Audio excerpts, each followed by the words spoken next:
परिषद की ओर से आयोजित इस अनवरत व्याख्यान माला में मैं आप सभी का हार्दिक स्वागत करती हूं। आज का व्याख्यान की शुरुआत करने से पहले मैं आज के स्पीकर का आप सभी के साथ परिचय करवाना चाहूंगी।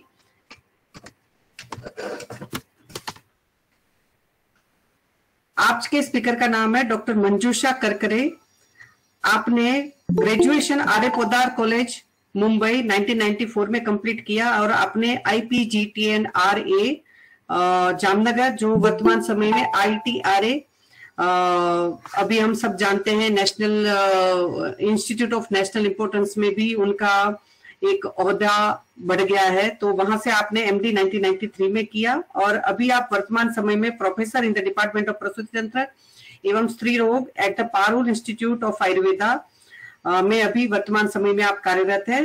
आपका टीचिंग का प्रोफेशन सिंस 1999 से आप इसमें कार्यरत है। You have publish so many articles in the peer reviewed journals and presented so many papers in the several conferences, international and national and international both, and you have successfully organized the international webinar Sukh Prauda November 2021 और आपको एक award से भी नवाजा गया है प्रसूति तंत्र विशेषज्ञ के रूप में Gujarat board of Ayurveda, homeopathy and यूनानी।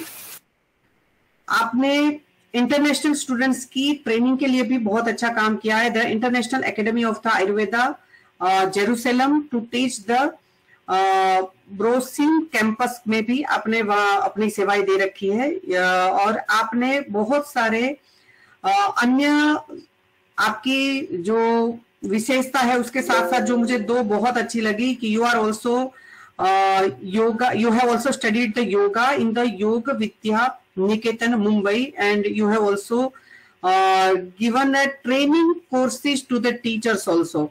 और आपने बहुत सारे योगा रेमेडीज अपने पेशेंट्स में भी आप वर्तमान समय में उपयोग कर रही है। रेकी ग्रैंड मास्टर भी है आप और आपने भी उसमें बहुत सारे स्टूडेंट्स को ट्रेन किया है और आप अपना पेशेंट्स के लिए भी रेकी का एक बहुत अच्छा महत्वपूर्ण उपयोग कर रही है और सिखा भी रही है। यू हैव ऑल्सो स्टडीड ज्योतिष एट फल ज्योतिष अभ्यास मंडल पुणे।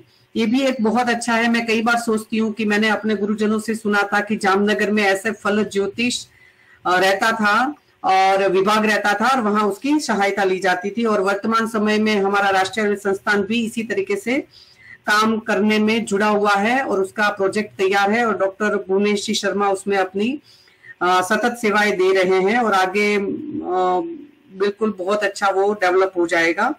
और उसमें भी आपने ज्योतिष विशारद एग्जाम भी पास किया है और after completing a thesis on the kundalinis of the brain disorders. बहुत ही बढ़िया टॉपिक लगा वो डॉक्टर साहब, उसके बारे में भी आज के टॉपिक के साथ आप हमसे कुछ शेयर करेंगे तो हमें अच्छा लगेगा।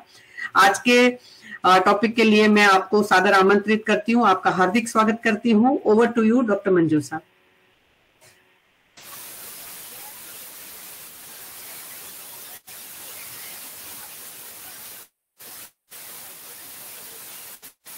डॉक्टर साहब आवाज नहीं आ रही आपकी। डॉक्टर मंजूषा, हाँ डॉक्टर मंजूषा आवाज, हाँ जी जी।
डॉक्टर मंजूषा आपकी आवाज नहीं आ रही है जी। हाँ अभी कुछ आनी शुरू हुई जी।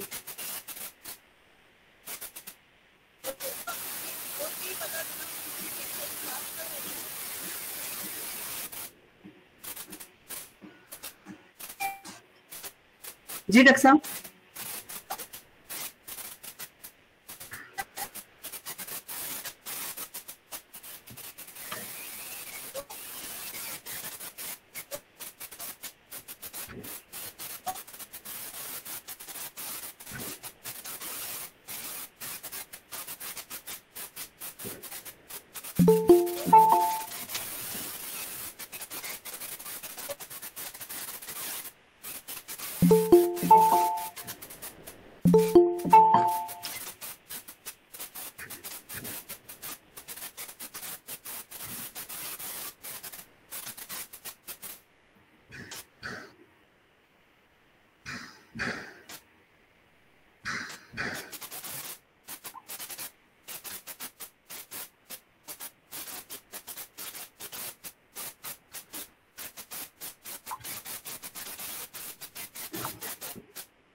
हेलो, हाँ जी डॉक्टर साहब, आपकी आवाज आ नहीं रही, मुझे कुछ शायद लग रहा है कि आप बुला रहे हो मगर इधर आवाज नहीं आ रही है।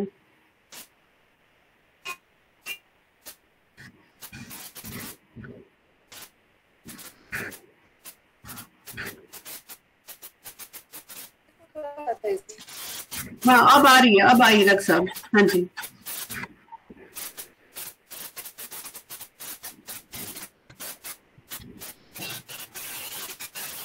आपकी पीपीटी भी शो नहीं हो रही है और आवाज नहीं आ रही है।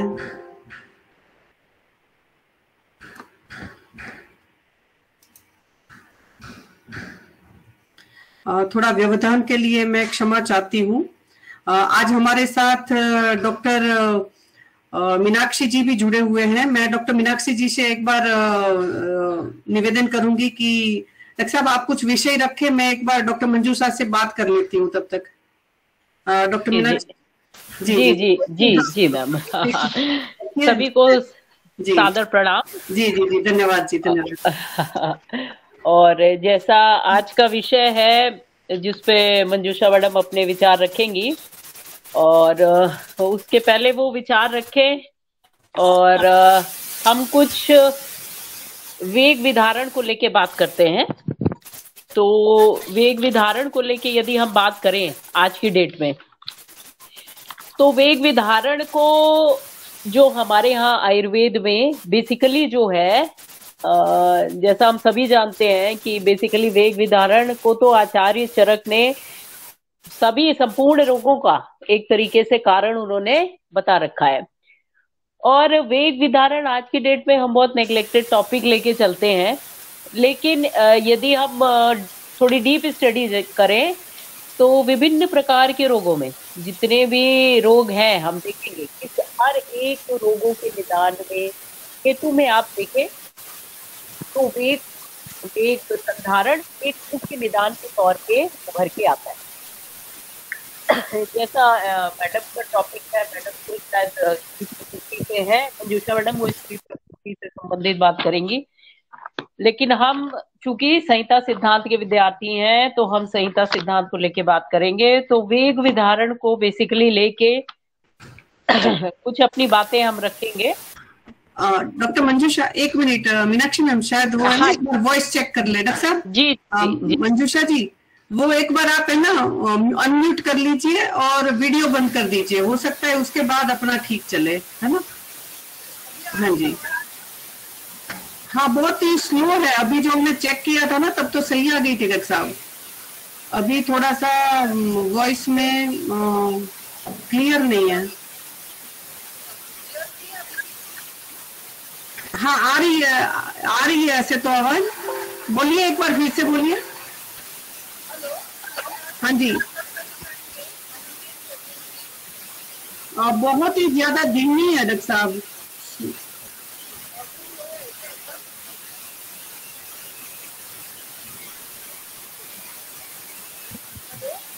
हाँ जी डॉक्टर साहब, वो आवाज बहुत धीरे है, क्या मुझे धीरे आ रही है? कोई एक बार व्हाट इसमें अपना चैट बॉक्स में कुछ लिखिएगा।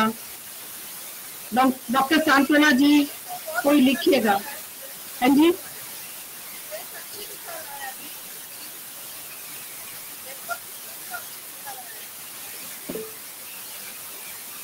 हाँ जी, किसी ने मैसेज दिया है डॉक्टर साहब, वो है ना नॉट ऑडिबल मैम, बहुत ही धीरे आ रही है, अच्छी तरह से सुनाई नहीं दे रही है। अभी हमने जब चेक किया था तब तो ठीक हो गई थी।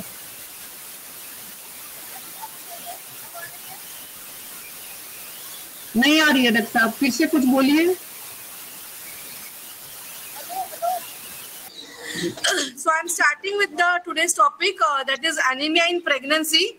I want to thank my friend and colleague Dr. Hetal Dave for giving me this opportunity to interact with the youth of India and youth of the Ayurveda, because this is a very important topic, and anybody who deals with women, anybody who deals with pregnant women will have to face anemia in pregnancy sometime or the other. Why will have?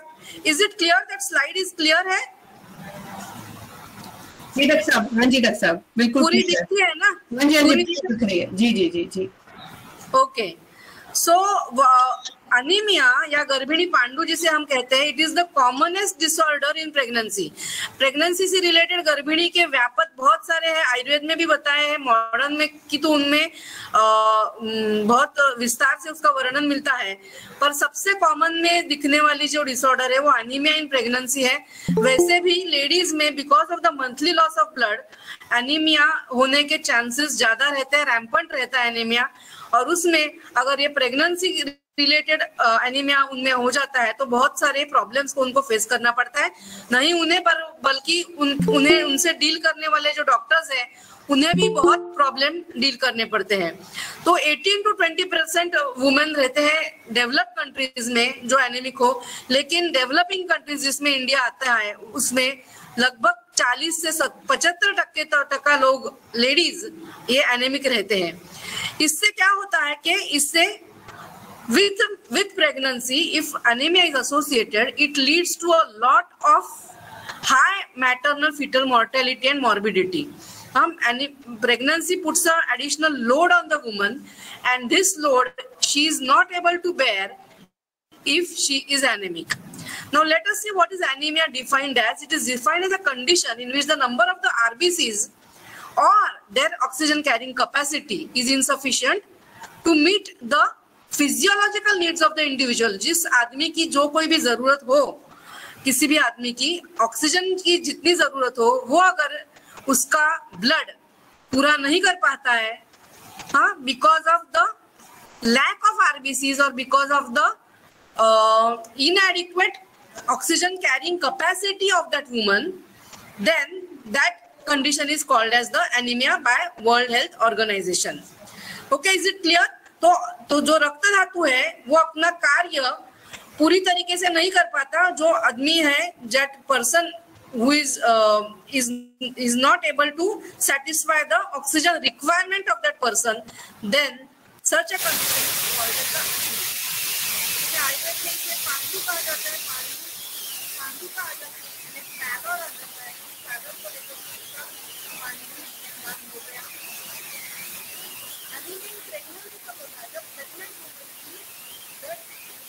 Doctor साहब voice थोड़ी सी चली गई, doctor साहब कुछ है ना connection हिल गया। Pregnant women की हाँ जी, ओके, हीमोग्लोबिन कंसंट्रेशन 11 ग्राम से जब नीचे आ जाए, लोअर देन 11 ग्राम पर डेसिलीटर, then that condition is defined as anemia in pregnancy। हाँ, तो हमें क्या करना है कि we have to be very alert. What is the hemoglobin concentration? Whenever the woman comes to the first time visit में जब आती है, तब बाकी कुछ करो ना करो, एक भी जरूर करना है, क्योंकि वही लाइफ टाइम में प्रेग्नेंट हो जाएगी।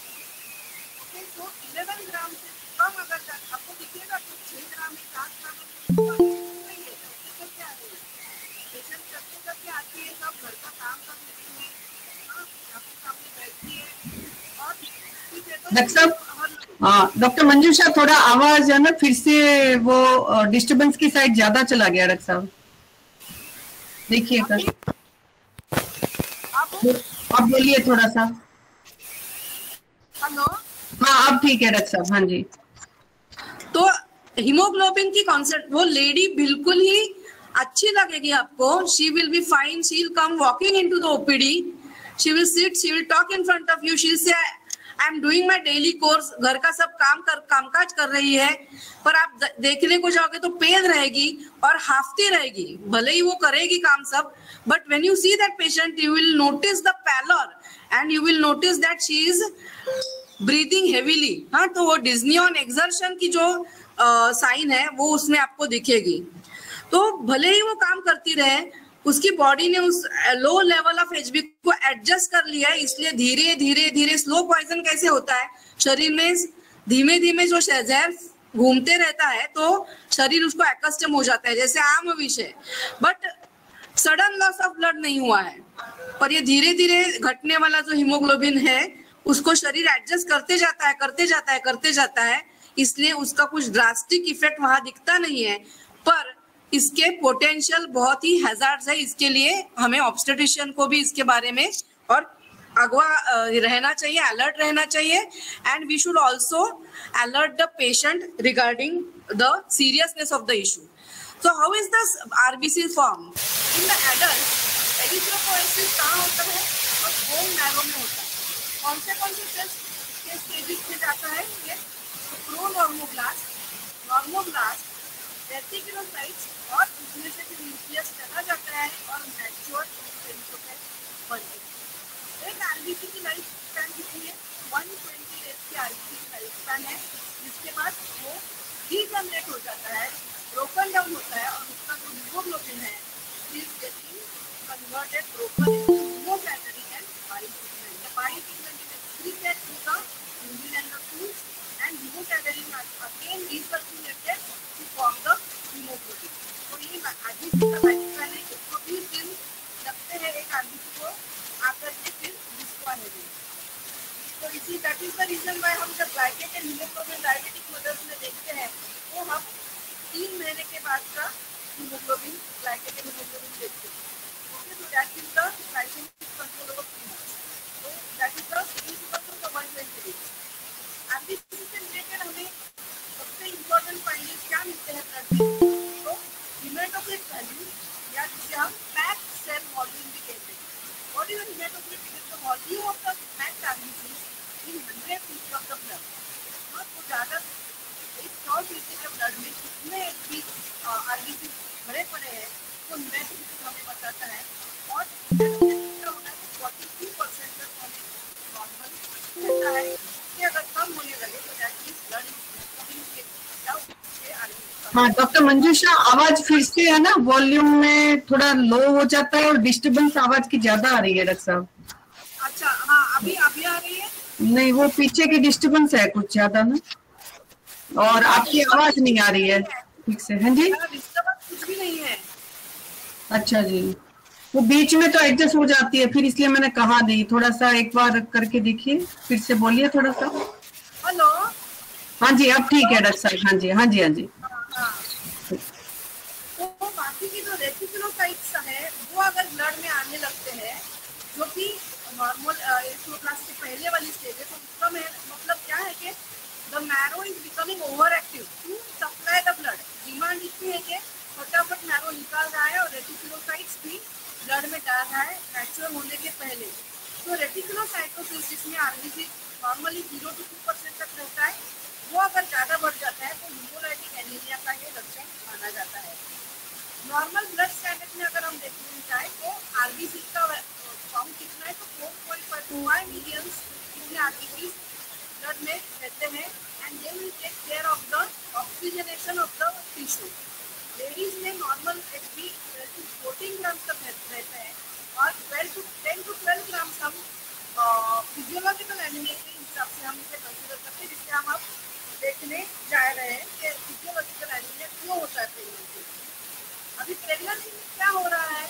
How is the iron body behaving in pregnancy? What is the iron requirement? तो मदर नीड्स आयरन। हाँ, उसे कितना मटरनल हीमोग्लोबिन बढ़ना है, उसके लिए उसको आयरन चाहिए 400 to 500 मिलीग्राम। फिर फीटस अपना ब्लड बना रहे हैं, प्लेसेंटा में ब्लड कलेक्ट हो रहा है, उसके लिए हमें 300 to 400 मिलीग्राम ब्लड आयरन चाहिए। डेली लॉस हमारा हो रहा है, इंटेस्टिनल लाइनिंग शेड हो रही है, स्किन शेड हो रही है, वेट में से जा रहा है, उसके लिए 350 मिलीग्राम का हमें लॉस लगता ही है। और ब्लड लॉस डिलीवरी के समय जो हमारा ब्लड जाता है पेशेंट का, नॉर्मल ब्लड जाता है, not leakage, normal blood loss को at the time of generation of placenta और ड्यूरिंग द डिलीवरी हो जाता है 200 मिलीग्राम आयरन का रिक्वायरमेंट क्लियर होती है। तो in the entire 9 months in the period of pregnancy, she should get extra of 1000 to 1500 milligram of iron। तो 1.5 ग्राम ही तो आयरन है, कहाँ बहुत ज्यादा है, पर उतना भी नहीं मिलता है। उतना 1.5 ग्राम हमें छोटी क्वांटिटी है, but when it is taken into the fat, when it is consumed, इसमें से सिर्फ ज्यादा से ज्यादा ही आयरन जो है, जो एमिनोक्लिनिक आयरन है, वो मैक्सिमम 30% ही एब्जॉर्ब होता है ब्लड में, और जो नॉन हीम आयरन है वो 10% तक ही एब्जॉर्ब होता है। तो आप आयरन कितना भी दे दो, इसमें से अंदर कितना जा रहा है, उसका ब्लड कितना बन रहा है, तो 10 to 30% of the elemental iron that the person is consuming gets converted into gets absorbed। So that is the problem where this iron requirement अगर पूरी नहीं हो तो ये प्रॉब्लम बढ़ते जाती है। Next what we have seen the physiological anatomy of pregnancy। Physiological क्या है? Physiology is the normal thing, it is not pathological। Amenorrhoea भी हम देखते हैं, physiological before men आते हैं, after menopause, pre pregnancy criteria।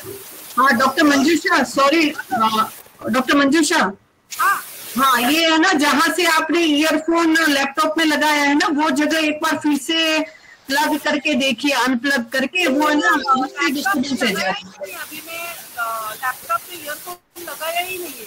अच्छा क्या नहीं है, ओहो, क्योंकि अभी बहुत सारे अपने पार्टिसिपेंट्स भी कह रहे हैं और मुझे भी उधर नहीं आ रही, 2-3 लोगों से मैंने बात भी की है ना, तो वो काफी ऐसे मीन्स आपकी स्लाइड तो दिख रही है मगर उसमें बड़ी डिस्टर्बेंस है।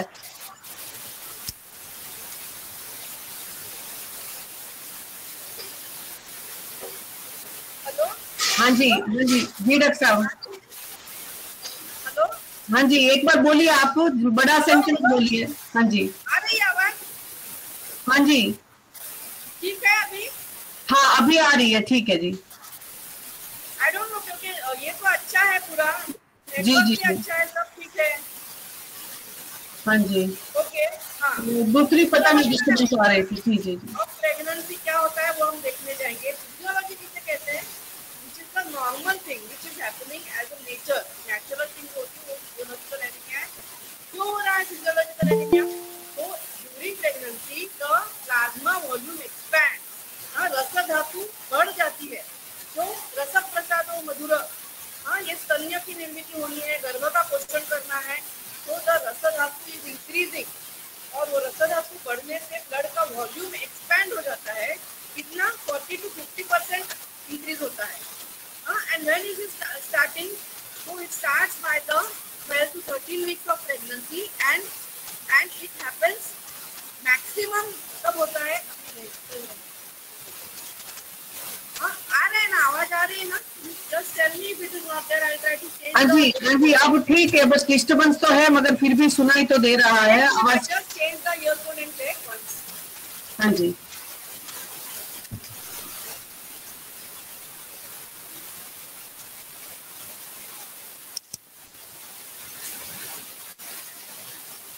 अब ये बेटर है क्या? हाँ जी है डॉक्टर साहब, ये कुछ स्पीकर ऑन किया है उससे नहीं समझ में आ रहा है मुझे, तो ऐसा कुछ होता है क्या? स्पीकर ऑन करने से ऐसी डिस्टर्बेंस होती हो तो आप देखो एक बार।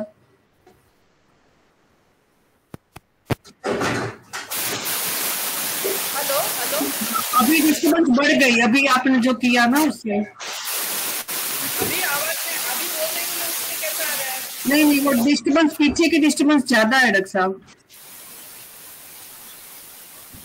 Okay, I will take my original one।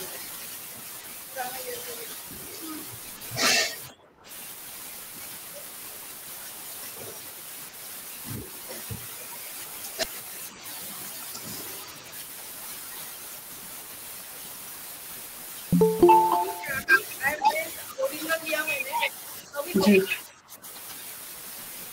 Better है। हाँ जी, ऐसे ऐसे तो समझ में तो आ रही है डिस्टरबेंस, मगर पीछे का है अभी भी। आप बोलिए थोड़ा सा, फिर पता चले। ओके, तो प्रेगनेंसी में क्या हो रहा है कि around 40 to 50% of the plasma volume expansion हो रहा है, पर उसमें क्या हो रहा है, दूसरी चीज के एरिथ्रोपोएसिस भी बढ़ रहा है। तो आरबीसी का इंक्रीजिंग, लेकिन आरबीसी का इंक्रीज है वो 25% तक ही है, और रक्त धातु या प्लाज्मा का एक्सपेंशन है 50% है। तो कंपैरेटिवली हीमोग्लोबिन की जो कॉन्सेंट्रेशन है वो कम हो रही है, and because of this there is a haemodilution and Hb fall हुआ दिखता है। क्यों हो रहा है? Because of the disproportionate increase between the plasma and the RBC. तो आरबीसी का क्यों मीट हो रहा है, बढ़ रहा है? जिस प्लासेंटा का एस्ट्रोजन है, the placental oestrogen causes an increase in the erythropoietin secretion from the kidney, और ये erythropoietin जाकर के क्या करता है, stimulates more of RBC production, because of which the RBCs are increasing in the blood, and the plasma is also increasing, and because of that there is a disproportionate rise in the volume of the plasma, leading to hemodilution, and this hemodilution is interpreted as the physiological anemia of pregnancy. तो इस वजह से क्या हो रहा है कि 100,000 to 1500 milligram of iron की रिक्वायरमेंट बढ़ गई है, एंड की रिक्वायरमेंट डेली कितनी होती है, 6 to 7 milligram of iron per day mother को रिक्वायरमेंट शुरू हो जाती है second trimester only. First trimester में इतनी नहीं होती। ये आयरन मेटाबॉलिज्म थोड़ा डिटेल में बताने की कोशिश यहाँ पर की है कि जो नॉन हीम आयरन है उससे पहले फेरस में कन्वर्जन होता है। फिर हमारे इंटेस्टाइन में जो फेरोपोर्टिन नाम के प्रोटीन है, वो protein takes up this iron and transports it to the bloodstream. Once it goes to the bloodstream, the transferring protein, it takes up the iron, it binds to the iron and carries it to the liver and the marrow. Transferring is क्या कर रहे हैं? Is taking that iron from the digestion and reaching it to the liver and the marrow, where it is converted into the hemoglobin and is incorporated into the RBC. इसके साथ ही liver से क्या निकल रहा है? तो एक और ये है कंपाउंड है हेप्सिडिन। Now what is this hepcidin doing? Hepcidin causes a degradation of ferroportin receptors. अगर आयरन बहुत सारा आयरन के सोर्स बहुत अच्छे बन गए शरीर में, अभी और आयरन नहीं चाहिए। क्यों नहीं चाहिए? नहीं तो आयरन ओवरलोड हो जाए। तो आयरन अभी नहीं चाहिए, तो हेप्सिडिन लिवर सिक्रीट करता है, तो फेरोपोर्टिन के रिसेप्टर को डिग्रेड करता है, तो वो डिग्रेड हो गए तो आयरन एब्जॉर्प्शन रुक जाता है। तो this in pregnancy what happens that hepcidin को इनहिबिट किया जाता है, तो फेरोपोर्टिन एक्टिवेटेड रहता है and maximum iron is taken up because to provide for the requirement of the fetus and the baby. And this ferroportin दूसरा काम क्या करता है? एक तो आयरन को एब्जॉर्ब करने में मदद करता है, दूसरा प्लेसेंटल बैरियर को प्लेसेंटा के अक्रॉस बेबी तक आयरन ट्रांसफर करने में मदद करता है। It helps to transport iron across the placental barrier. तो इतना काम करने वाला प्रोटीन है फेरोपोर्टिन। ये इसकी वजह से the fetus never gets depleted of iron. तो fetus को एनीमिया कभी भी नहीं होता है। It is like a parasite, जो चाहिए वो सब मदर से खींच लेता है, and सफर कौन करती है? Who is going in depletion? The mother is going in depletion because this ferroportin is transporting all the mother's iron. Whatever is needed for the fetus, it is transporting into the across the placental barrier and giving it to the fetus. तो इससे क्या हो रहा है? Again to recapitulate, plasma volume is increasing 40 to 50%, RBC mass is increasing 20 to 30%. Result क्या हो रहा है? Hemodilution and causes a fall in the HB and the hematocrit, known as the physiological anemia of pregnancy. कब शुरू होता है?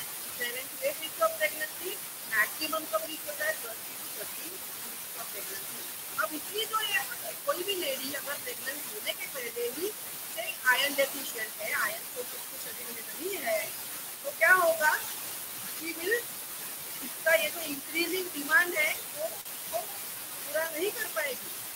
हाँ? और उसके शरीर में पहले से आयरन को कम है, आयरन डायट भी आयरन डेफिशिएंट है और कोई सप्लीमेंटेशन भी नहीं ले रही है, तो she is going to suffer from the pathological anaemia. Pathological anaemia उससे शुरू हो जाएगा। प्रेगनेंसी नॉर्मली जो फिजियोलॉजिकल एनीमिया होता है, it limits the iron deficient state. Iron deficiency की जैसे इसमें पिक्चर क्रिएट होती है, क्या क्या दिखता है ब्लड में, सीरम फेरिटिन फॉल होता है, सीरम आयरन फॉल होता है, total iron binding capacity rise होती है, क्योंकि जो कुछ भी आयरन है उनको बाइंड करके रखना है, तो क्या है, इंक्रीजिंग मीन कॉर्पस्कुलर वॉल्यूम। ये सब टर्मिनोलॉजी थोड़ी बहुत मैं डिटेल में बताऊंगी आगे ना करके। मीन कॉर्पस्कुलर वॉल्यूम, हर एक कॉर्पस्कुलर आर्टिकल का जो वॉल्यूम है वो स्लाइटली राइज हो जाता है। क्यों होता है, बिकॉज एरिथ्रॉइड को जो नेचुरल फॉर्म है वो तो मैंने बोला था कि नेचुरल ओसाइट के पहले की जो स्टेज है वो भी ब्लड में रिलीज होते हैं काम करने के लिए। मैरोइजन to override MCH mean corpuscular haemoglobin falling and MCH haemoglobin concentration overall normal है। ये फिजियोलॉजिकल एनीमिया क्यों होता है, ये नेचर ने बनाया हुआ चीज है।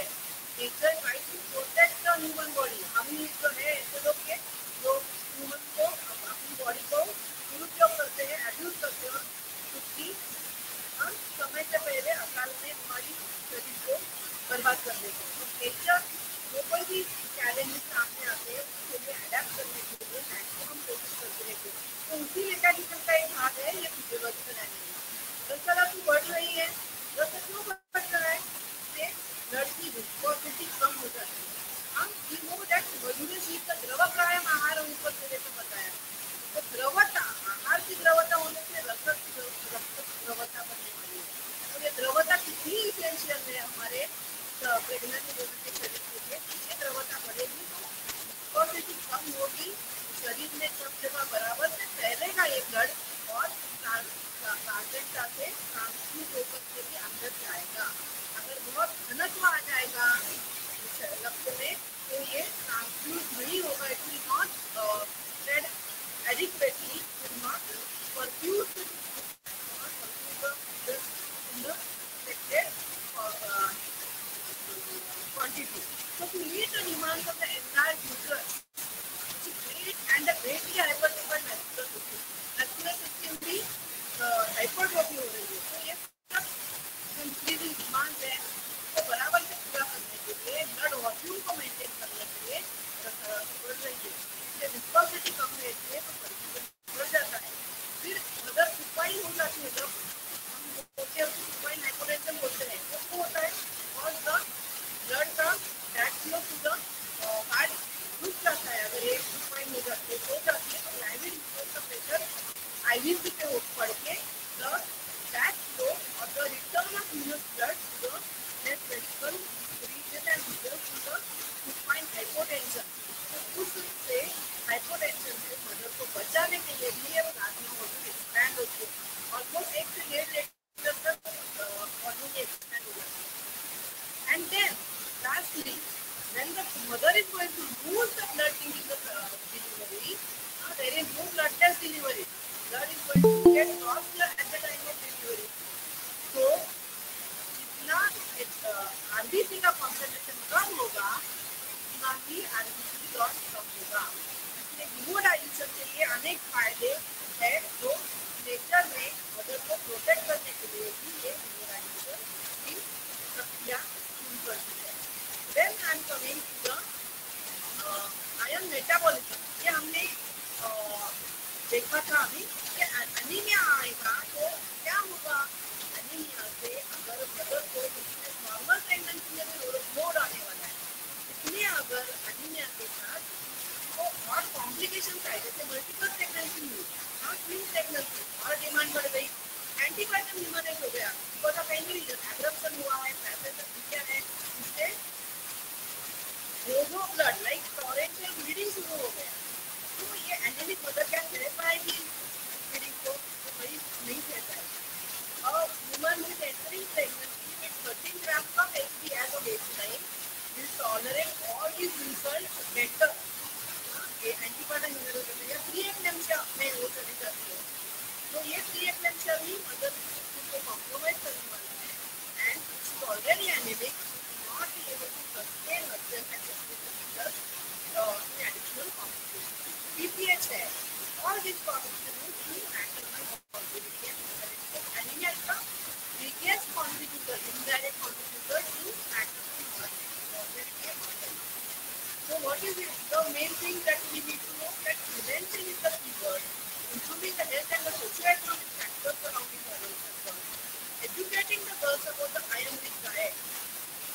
ये iron-rich diet उन्होंने लेना है, इसके बारे में डिटेल में बात करेंगे. And conscious decision for choosing correct diet. It is not just that we go socio-economic status में तो automatically nutrition भी poor हो जाता है. तो इस nutrition को संभालने के लिए क्या क्या करना चाहिए? तो it is not just low socio-economic, even in the good socio-economic status, if the person is not aware and educated कि मुझे ये करना चाहिए, तो ये जंक फूड खाना या फिर इनएप्रोप्रिएट फूड हैबिट्स, ये लो सोcio-economic की तो मजबूरी है, लेकिन हाई सोcio-economic स्टेटस को अवेलेबिलिटी होते हुए भी out of wrong choice, out of unawareness, they may go for imbalance diet can cause them to get anemia. तो ये anemia in pregnancy prevention की शुरुआत कब हो रही है? तो in the adolescent girl only. So she needs to start menstruating. She has to enrich her iron source by the proper correct diet. Iron source has to be increased before she enters the pregnancy. So now we are talking about pregnancy. इसमें शुरुआत में कितने average में उसको 4 to 6 milligram iron करने चाहिए. In the first early pregnancy, it is not much, but hemorrhagic is not early, and in second first half of pregnancy या first trimester में दूसरी बात क्या हो रही है? Already her system is adjusting to the pregnancy. She is already having bronchial and iron preparation, especially intact found in the modern medicine. They are causing gastrointestinal disturbances like constipation or diarrhea, nausea, vomiting, and that can aggravate the already existing morbidity problem. So, in the first trimester, we are not advising iron, only folic acid is given, and the requirement will come as 0.5 milligram per day only required. 20 to 30 weeks में जाते हैं तो 5.5 milligram per day and after 30 weeks going to take 6 to 8 milligrams of iron per day. इतना iron take करने से होती है वो हमें सप्लीमेंट करना है. तो डाइट में आप उसको क्या एडवाइस कर सकते हैं? These are all the things that are there. The vegetable food, Neem iron, non Neem iron. Neem iron को जो लोग नॉनवेज खाते हैं उन्हें डायरेक्टली मांस से मिल जाता है आयरन, एक से मिल जाता है, बट जो नहीं खाते उनके लिए बहुत सारे ऑप्शन अवेलेबल है. पटाखा हम खाते हैं, आलू खाते हैं, वो उसका छिलका निकाल देते हैं, बट आयरन राजमा है, लेंटिल्स है, पालक है, हमने गोपाल सेलर में देखते हैं, हम लोग बच्चे देखते हैं, हम लोग ये देखते हैं, बच्चों के ना समझ देखते हैं. गोपाल पीनट खाते उसकी ताकत बढ़ जाती है. Peanut is one very good source of iron. तो ये सब जो आपको दिख रहा है सोयाबीन है, और इनको छोड़ करके भी बहुत सारे ऑप्शन है, खजूर है, गुड़ है, मनुका है, द्राक्षा है, ये सब आयुर्वेद में भी बताए हुए. Iron requirement pregnancy iron need second trimester onward बढ़ जाता है, and diet is not able to provide complete iron, so we need to be more supplement especially. अभी ये नहीं मिलेगा, उसके एचबी के अनुसार कैसी क्लासिफिकेशन होती है? तो माइल्ड एनीमिया हम कहते हैं, 11 के नीचे सब एनीमिया, 11 ग्राम प्लस में ब्लड दिया है. माइल्ड एनीमिया है 9 to 10.9 ग्राम पर decimal. Moderate 7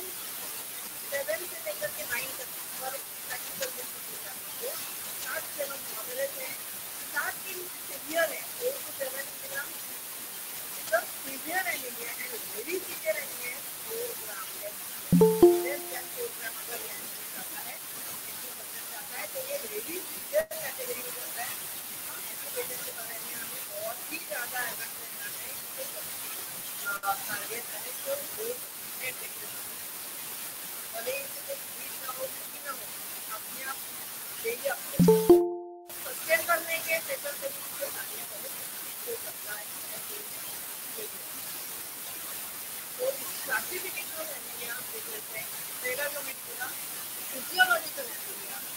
Then we have got pathological anemia. Pathological में कौन से deficiency anemia है, इसमें iron deficiency anemia ये सबसे कॉमन एनीमिया है और इसी के बारे में आज हम ज़्यादा विस्तार से बात करेंगे।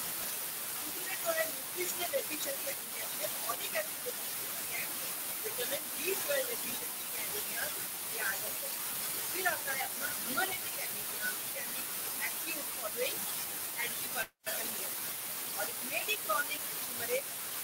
क्रॉनिकली वो ब्लड लॉस कब होता है जब पे या एपिस्टैटिसोनास को लीडिंग पुरानी हिस्ट्री या ब्लीडिंग या कहीं और से अगर ब्लीडिंग को आदत हो या क्रॉनिक तो ऐसे पेशेंट में chronic anaemia chronic haemorrhagic anaemia रह सकता है। तो ये हिस्ट्री में हमें डिटेक्ट करना बहुत जरूरी है।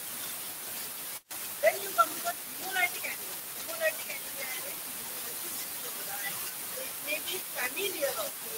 It may be as a result of recurrent anemia or it may be acquired. जैसे seasonal में मलेरिया का सीजन आता है, especially कब आता है ये बारिश के सीजन में ये मच्छर बनते हैं related fever related to the mosquitoes. There will go on increasing. इनकी इंसिडेंस बढ़ेगी और उस समय ये हीमोलाइटिक एनीमिया का इंसिडेंस बढ़ सकता है। तो इसका भी हमें ध्यान रखना चाहिए। सीवियर इन्फेक्शन पेशेंट को है तो डिजीज कंडीशन शरीर में कोई क्रॉनिक डिजीज कंडीशन है तो भी उसको एनीमिया रह सकता है। इसका हमें ध्यान रखना है। हमें डॉक्टर से bone marrow inflammation, that can happen like the aplastic anemia, maybe a form of radiation or drug or severe infection. And lastly, there may be no thalassemia grade 4. तो ये टाइप के एनीमिया जोड़े कर सकते हैं। ये वो अमुक जगह में वो एंडेमिक रहते हैं। तो सिकल सेल एनीमिया बीमार या ऐसे जगह दूसरा ये जगह में वहाँ जहाँ पे यह काम कर रहे हैं यहाँ पर सिकल सेल पेशेंट रहते हैं। तो एरिया एंडेमिक में तो केसेस अपने एरिया में आ रहा है कभी कम करते एरिया है। So today the main topic that I will be about is the iron deficiency anemia. Iron deficiency anemia के बारे में अब हम देखते हैं। Most common type है ये daily requirement हमारी 1% की 10 मिलीग्राम तो एक like I said 10% is absorbed. तीन आयन अगर आप ट्रांसफर करते हो तो इसमें आयन 30% आयन absorb होता है तो इसका ही हमें मिलता है। Then requirement increases in the pregnancy. ये हमने देखा। अगर ये आयन की डेफिशिएंसी हो तो हमें क्या फिजिकल मिलेगा? सामने पेशेंट क्या लेके आने वाली है? सिर्फ अपने का फिजियोथेरेपी के लिए डॉक्टर का फर्क जाता है। सिर्फ रुकते रहते हैं और वो ऐसे चल के आएगी तो भी आपके सामने मांगते हुए रहते हैं। उनकी ब्रीथिंग ठीक रहेगी, उनका रेस्पिरेशन रेट बढ़ा रहेगा, क्या हमें दिखेगा? And she may complain of constipation. ये लक्षण बढ़ जाएंगे या ये बेहतर कर जाएंगे। ये पेशेंट बता सकते हैं या commonest thing that is complain होता है थक जाती हूँ, घर का काम नहीं करता हूँ, इससे हमें एनीमिया का अंदाज लग जाता है। इसके साथ हमें क्या दिखता है तो जैसे गिडीनेस, कभी चक्कर आता है, दम आता है, स्वेलिंग रहता है, ऑक्सीजन से रहता है। स्वेलिंग ऑफ हेड इतना कॉमनली नहीं दिखता है।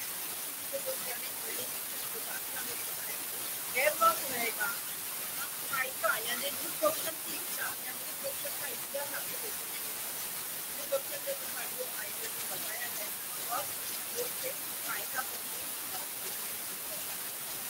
लॉस ऑफ एपेटाइट, भूख लगती नहीं है, खाते हैं तो बचता नहीं है, ये सब चीजें पेशेंट क्लिनिकल पिक्चर में हम देखेंगे तो पैलोर डिजीज पैलोर कहाँ दिखता है हमें फेस में, चेहरा फीका लग रहा है। कोई बोलेगा ये गोरी है, ये गोरी नहीं है, मैं तो गोरी हमेशा हो सकती है, ये गोरे तो नहीं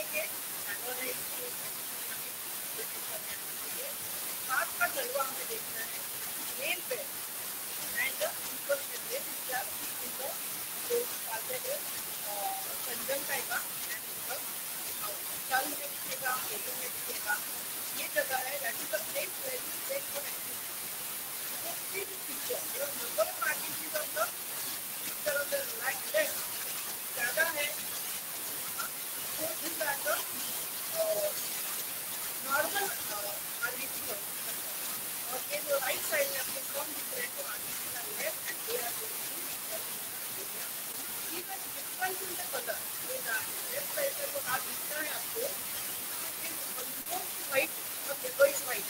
केसर की पूरी सब्जी केसर की पूरी के जैसा yellowish white जो कलर है वो तांदूल की समाता था केसर की and to the one on the right the blood is evident in the redness of the palm. तो ये हमें palm में दिखता है, nails में दिखता है, ये सब जो करता है कुछ किसी तरह हम देखते जाए क्या क्या दिखेगा पेंटर कॉलेज में पति बिजीनेस बहुत ही ज्यादा हुआ तो पेंटिंग सब तरह के मिल जाएगी बीपी कम होते जाए low blood pressure palpitation rapid heart rate tachycardia रहता है कभी भी आप देखो प्रेगनेंसी के पेशेंट को जहाँ बताते हैं कि ले लो आराम से लोग बता देते हैं हमारे बच्चे 72 है तो खुद से बड़ा है 72 और बहुत बार हम खुद अगर बराबर देखते हम वर्क ऑप्शन नहीं लगाना है जब लोग हैबिट ऑफ तो फर्स्ट वाटर का हैंड तो आपको वॉल्यूम समझ में आता है आपको पेशेंट का नाड़ी का वेट समझ में आता है हाथ रखते ही आपको समझ में आता है कि तो 110 तक उसकी फर्स्ट जरूरी है और हमने तो rapid heart rate is there and it is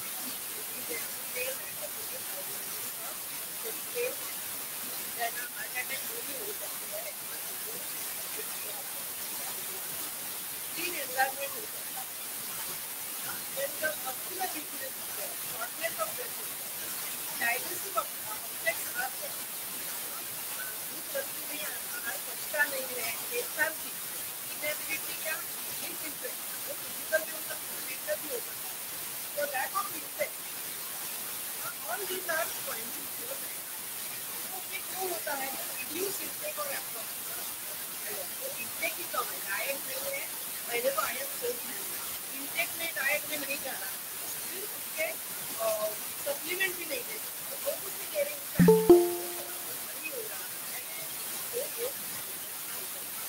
excessive demand multiple pregnancy है तो उसको डिमांड ज़्यादा है उससे हमको ज़्यादा लेना पड़ेगा not the regular dose kind of blood loss हो रहा है तो देखिए जैसे हमने देखी एंटीबायोटिक के लिए ये तो ध्यान रखना है और पूछना है इस पेशेंट में क्या about 95% of the pregnant women have the anemia नहीं anemia जितनी भी लेडीज को है ये तो 95% है उनको आयरन डेफिशिएंसी है उनको बाकी के जो प्रकार हमने देखे हैं थैलेसीमिया ये बहुत ही आगे के 5% में जाते हैं 90% लोगों को आपको मिलते हैं और सब एक ज़्यादा देखने की संभावना है तो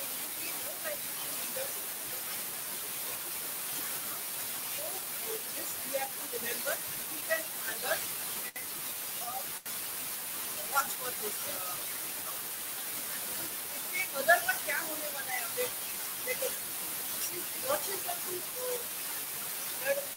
में ऑक्सीजन कम है कैपेसिटी कम है उसको ऑक्सीजनेशन कम है उसको ऑक्सीजनेशन नहीं है तो वाइटलिटी कम है वाइटलिटी कम है तो इसकी इम्यूनिटी कम है सेल इम्यूनिटी बारंबार किसी भी इंफेक्टिव कॉज के जो कॉन्टैक्ट में आ जाए लाइकली टू कैच एंड एर्गोनशिक एसिड किसी पर भी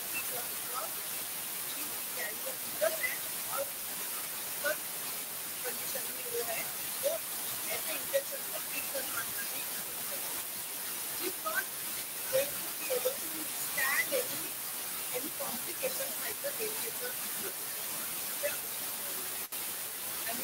हाँ डॉक्टर मंजूषा हाँ डॉक्टर मंजूषा काफी ज्यादा है ना वो डिस्टर्बेंस है जैसे मुझे तो विषय पता है और आपने पीपीटी बहुत अच्छी बना रखी है ना इस वजह से थोड़ा समझ में आ रहा है ऐसे मगर आवाज काफी पता नहीं हमने जब चेक किया था तब तो आपकी आवाज ठीक आ गई थी डॉक्टर साहब है ना हाँ तो एक लेक्चर और करवा देंगे डॉक्टर साहब है ना हाँ जी हेलो नहीं डॉक्टर साहब, वो है ना, जैसे आ तो रही है आवाज, मगर जैसे विषय जिसको पता नहीं है ना, उनको अच्छी तरह समझ में नहीं आ रहा होगा। 2-3 लोगों ने कहा, क्योंकि मुझे तो क्या पीपीटी भी दिख रही है और थोड़ा विषय भी पता रहता है अपने को, है ना, तो इस वजह से थोड़ा सा हेडफोन निकाल के कोशिश करने में, हेडफोन बदल के भी ट्राई किया। हाँ जी डॉक्टर साहब, पता नहीं, हमने जब 3:30 बजे चेक किया तब तो हो गया था डॉक्टर साहब, है ना। अच्छा आया था। जी जी जी जी, तो मैं समझती हूँ कि एक है ना सेशन हम और कर लेंगे डॉक्टर साहब, है ना, क्योंकि मैंने अभी लगातार दूसरे स्पीकर को भी ढूंढने की कोशिश की, मगर मेरे से हो नहीं पाया, तो मैंने सोचा चलो अभी मैं ही कुछ विषय रख देती हूँ, है ना डॉक्टर साहब, क्योंकि बहुत सारे लोग ऐसे कह रहे हैं कि इसमें समझ में नहीं आ रहा है ना, क्योंकि हाँ डॉक्टर साहब, पता नहीं 3:30 बजे तो अपना ठीक हो गया था, और मैं सभी पार्टिसिपेंट्स को भी क्षमा प्रार्थी हूँ आप सबसे कि कभी कभी ऐसा ऑनलाइन में हो जाता है, जबकि हमने 3:30 बजे ही इसका एक बार डेमो कर लिया था कि सारी चीज ठीक रहे। हाँ जी डॉक्टर साहब, है ना, तो डॉक्टर साहब एक बार फिर से, जी डॉक्टर साहब,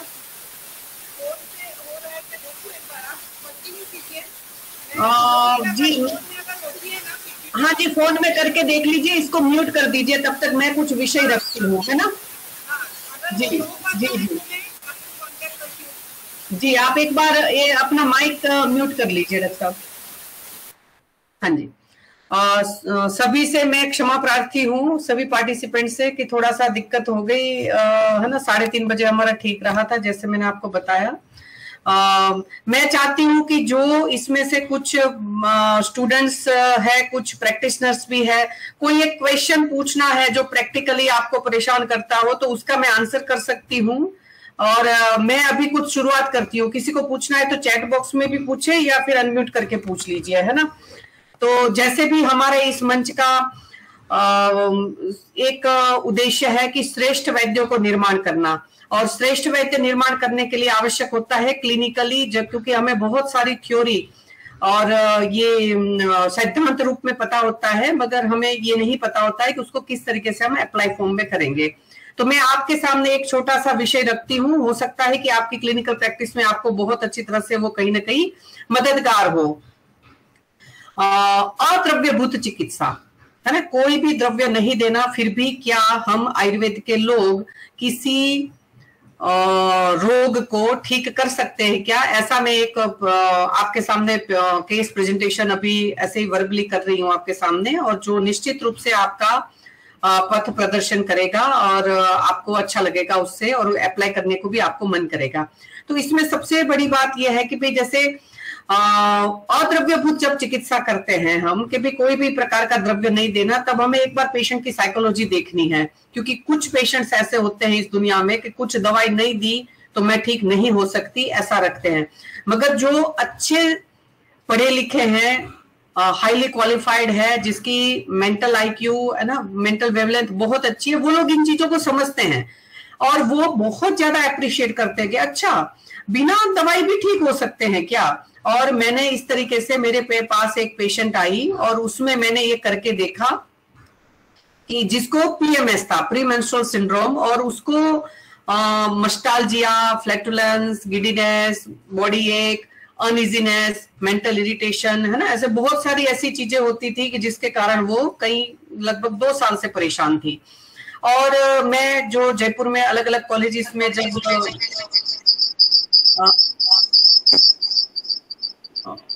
मंजूषा जी वो थोड़ा सा माइक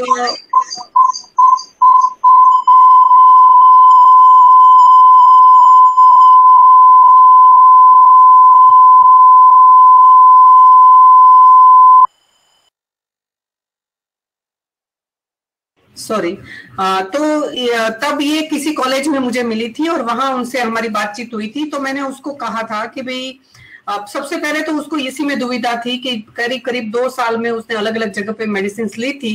हम सभी जानते ही हैं कि किस प्रकार से आधुनिक विज्ञान में सोचा जाता है और कई बार इससे आशातीत अच्छी सफलता नहीं मिल पाती है। तो उस पेशेंट में हमने जब उसको कहा कि हाँ बिना उससे भी हो सकता है ये ठीक, तो ऐसा करके जब बात की तो उसको मैंने, जैसे हमने सभी ने चरक संहिता सूत्रस्थान में व्यायाम के गुण पढ़े हैं और व्यायाम की डेफिनेशन पढ़ी है ना, मात्रयाताम समाचरित वाली, कि भाई उसको मात्रा से करना चाहिए, अर्धशक्ति करना चाहिए, और उसमें जो व्यायाम के गुण है कर्म सामर्थ्य, लाघवम, अग्निदीप्ति, दोष संक्षय है ना, दोष के क्षय होने की बात वहां बताई है। तो मेरे टीचर्स ने जामनगर में ये पढ़ाते हुए मुझे बताया था कि ये कहीं ना कहीं दोषों का उद्रेक है, दोषों की वृद्धि है, तो हमें दोषों का क्षय करना है।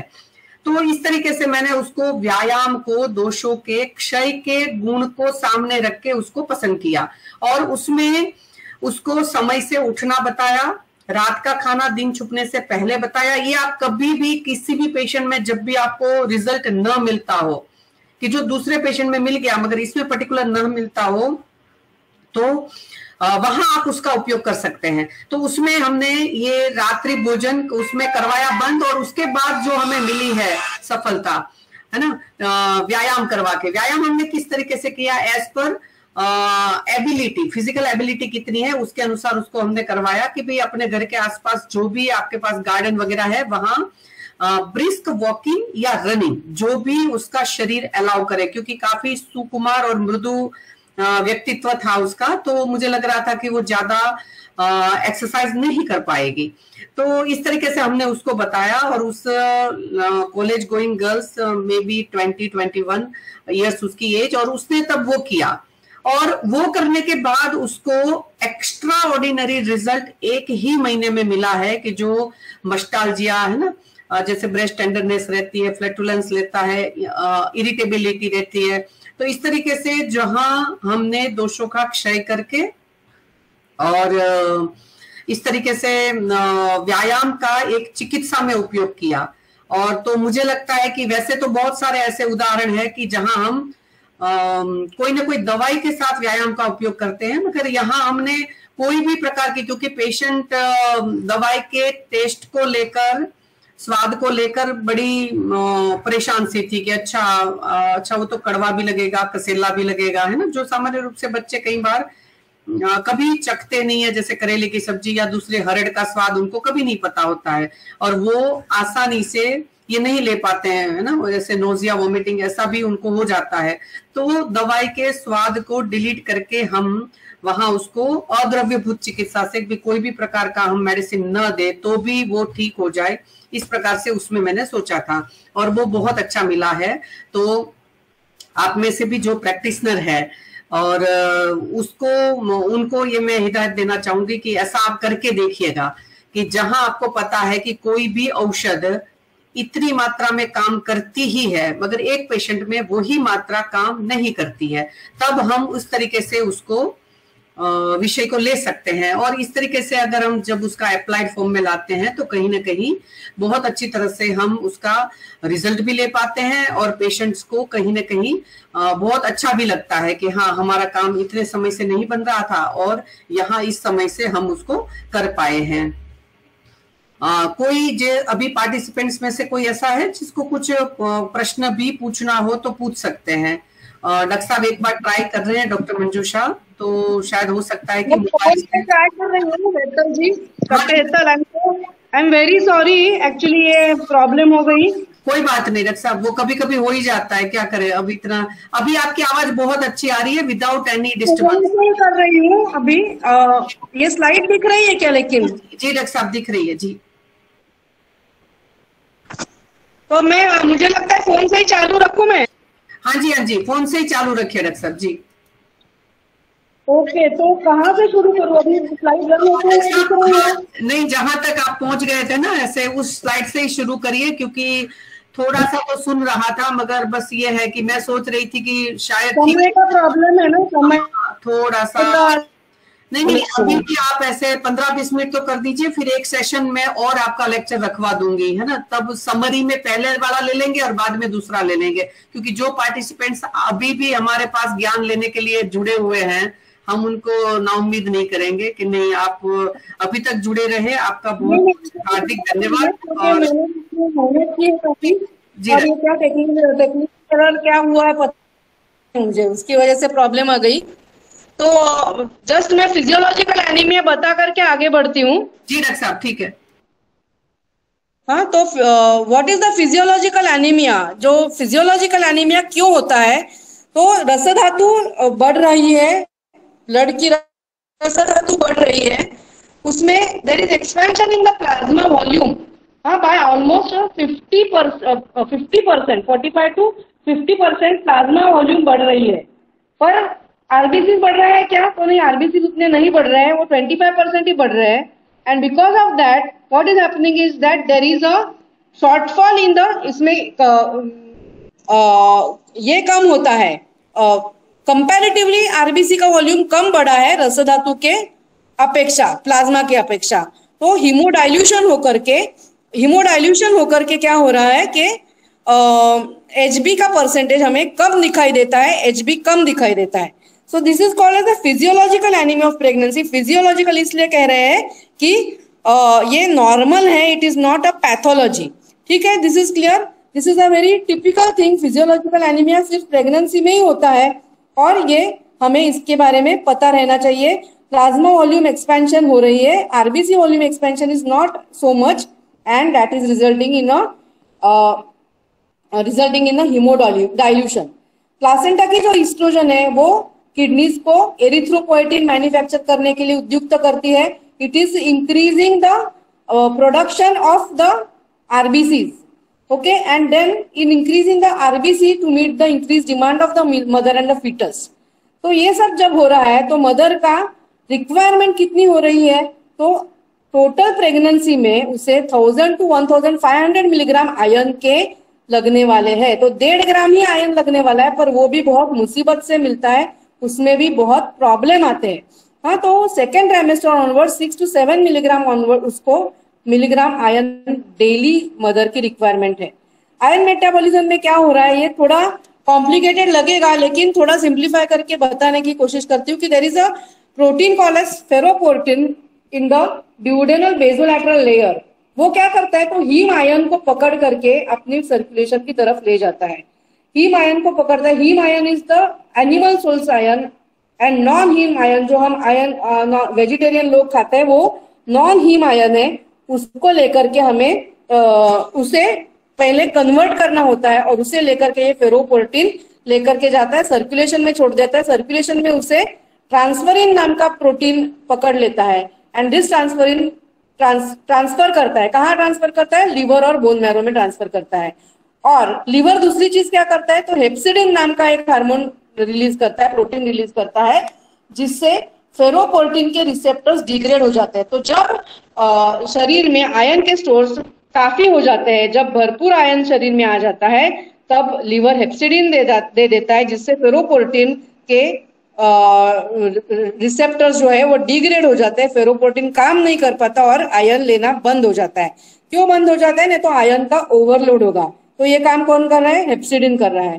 प्रेगनेंसी में क्या हो रहा है कि हेप्सिडिन ही बंद हो जाता है, हेप्सिडिन इनहिबिट हो जाता है। प्रेगनेंसी इनहिबिट्स हेप्सिडिन, सो फेरोपोर्टिन भरपूर काम करता है, जितना मिले उतना आयरन खींच करके मदर को दे रहा है। हाँ, so this is happening in the pregnancy. Ferroportin is also doing one another thing. It is transporting the blood ion to the fetus across the placental barrier. तो fetus को किसी प्रकार की भी कमी नहीं पड़ने देता है फेरोपोर्टिन। Fetus takes everything that it wants and fetus never gets anemic. तो एनीमिक कौन होती है? मदर होती है। एंड वो क्यों होती है? तो मदर के आयरन के स्टोर्स भी फीटस खींच लेता है। अगर आयरन सप्लीमेंटेशन मदर नहीं कर रही है तो माँ के शरीर में जहां कहीं पे भी ये भरा है, आयरन भरा है, वहां से ये बच्चा खींच लेता है, फीटस खींच लेता है। हाँ, तो आयरन मेटाबॉलिज्म में अभी हमने क्या समझा कि प्लाज्मा वॉल्यूम 40 to 50% से इंक्रीज होता है, आरबीसी मास 20-30% से इंक्रीज होता है, हीमोडाइल्यूशन हो रहा है। इसकी वजह कब शुरू होता है? 7 to 8 वीक्स ऑफ प्रेगनेंसी में शुरू होता है और मैक्सिमम 30-32 वीक्स तक ये प्लाज्मा, ये हीमोडाइल्यूशन मैक्स आउट होता है, मैक्सिमम इतना दिखता है। और इसीलिए ये हीमोडाइल्यूशन की वजह से होने वाली फिजियोलॉजिकल एनीमिया ऑफ प्रेगनेंसी हम इसे कहते हैं। अगर ये तो ये किसी भी लेडी में आपको मिलने वाला है, इसलिए बेसिकली उसके जो है आयरन स्टोर्स अच्छे रहने चाहिए। Before the woman enters into pregnancy she should not be iron deficient, she should have plenty of iron in her body. So pregnancy में अगर वो नहीं, उसके पहले आयरन स्टोर्स नहीं है, पहले ही उसका HB 10 ग्राम ही है और ये हीमोडाइल्यूशन होते होते 8 ग्राम तक आ गया, तो वो मुसीबत उसको झेलनी पड़ेगी। उसने डाइट भी बराबर नहीं रही है, उसको किसी ने डॉक्टर के पास लेके नहीं गए, किसी ने आयरन सप्लीमेंट उसको शुरू नहीं किया, तो उसके ऊपर बहुत सारी मुसीबतें आने वाली है। उसका HB बहुत ज्यादा कम होने वाला है और इसे फिर पैथोलॉजिकल एनीमिया का सामना करना पड़ेगा। और ये उसके लिए और उसको ट्रीट करने वाले डॉक्टर के लिए, दोनों के लिए भी बहुत ही हेडेक बनने वाला है। इसमें आयरन में क्या आपको दिखने वाला है, तो सीरम फेरिटिन फॉल होता है, सीरम आयरन जो लेवल्स है वो कम हो जाते हैं, total iron binding capacity increase हो जाती है। हाँ, ये सब आपको ब्लड पिक्चर में दिखने वाला है, वो थोड़ा हम डिस्कस बाद में कर लेंगे। फिजियोलॉजिकल से अब मैं आ जाती हूँ कि ये फिजियोलॉजिकल एनीमिया बनता क्यों है। तो ये रस प्रसादो मधुर पक्वाहार निमित्त कृष्ण देहात स्तनौ प्राप्य स्तन्य मित्य विधीयते बताया है। तो स्तन्य की निर्मिति भी शुरू हो जाती है, गर्भ को भी पोषण देना है। तो ये सब किसके ऊपर अवलंबन है, रस धातु के ऊपर अवलंबन है। तो ये परफ्यूजन इंप्रूव करने के लिए, ब्लड की विस्कोसिटी कम करने के लिए, ब्लड की आरबीसी कम होंगे, 1 लीटर ब्लड में अगर आरबीसी कम हो जाएंगे तो वो ब्लड कैसे होगा, थिन होगा, द्रवत्व उसका बढ़ जाएगा, द्रव धातु जो है ज्यादा अच्छी तरीके से फैल के प्लासेंटा को और टिश्यूज को परफ्यूज करेगी और पोषण का काम अच्छी तरीके से करेगी। इसलिए नेचर ने बनाया हुआ ये उसका सेफगार्ड है। दूसरी बात क्या है कि ब्लड लॉस होने वाला है उसका, she is going to lose blood at the time of delivery, and because of that, if she loses 1 liter of blood, then if it is a dilute blood, she will lose less of hemoglobin, less of RBCs, she will be protected. So ये mother nature is protecting the mother against all these problems by giving the hemodilution. So that is the usefulness of the physiological anemia. तो कोई pathological नहीं है, वो nature ने mother के लिए बनाई हुई एक प्रोटेक्टिव मैकेनिज्म है, मदर और फीटस को प्रोटेक्ट करने के लिए।